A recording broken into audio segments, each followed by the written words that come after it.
Við erum með David Patchell hjá okkur, hann yngri flokkar þjálfari hjá Val og hann frá Great Britain og við ætlum aðeins að hlera kallinn og fá hann til þess að segja okkur aðeins breska liðið. Welcome David. Well, you're probably the only person in Iceland right now who knows more about the British team than anyone else. Okay. Starting off with the team, what kind of basketball are we going to see from your native country? I think you'll see high fundamentals, a very structured game, but hopefully a very quick and strong game.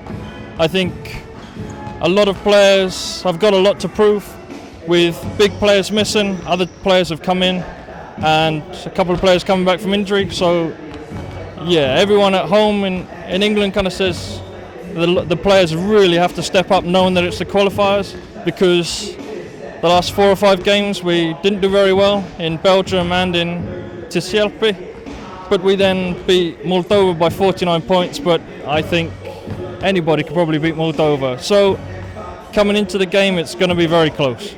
Now you have the opportunity to know both teams.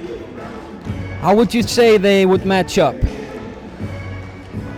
Close, but I think the big guys, for example, Dan Carter, 6'10", coming back from injury, will be an impact sub. I think if you compared him to the big guy from Iceland, I think his fundamental skills and ball handling will be a lot better.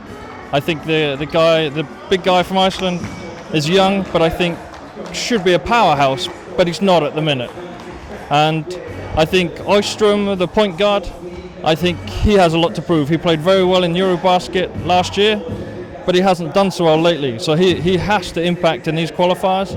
And Hessen, he has a lot to prove with Liao Deng being injured. Liao Deng signing for the Heat. He is basically filling in his gap and has a big games to come. So the nations are kind of similar, because the GB team is playing without Deng and Iceland is playing without Jón Arnór Sverrisson, which is huge. So we are going to see players tonight maybe stepping up and taking on a new role on a national level. Yeah, I think I'm going to give a shout out to my player from my club at home, Joel Freeland. I think he's a big guy for England or Britain. He came from my team at home. But I think, yes, it's going to be very even, and I think both teams and both sort of national associations have a lot to prove. They're very similar. That funding is an issue, I think, and just being in these qualifiers to get through to the Eurobasket is huge, and it's one of the things both nations, I think, should do very well. David, before we let you off the hook, how important is this game for the rest of the group competition for these two teams? For me, I think you have to come first. I think you can't leave it to be one of the best runners-up.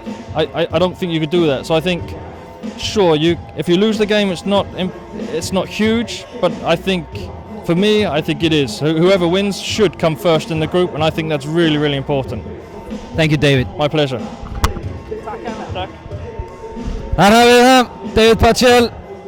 Hann veit sitt hvað breska liðið. Hann telur að Bretlandi séu stærri og svona verði okkur illi viðureignar í teiknum, en við sjáum til.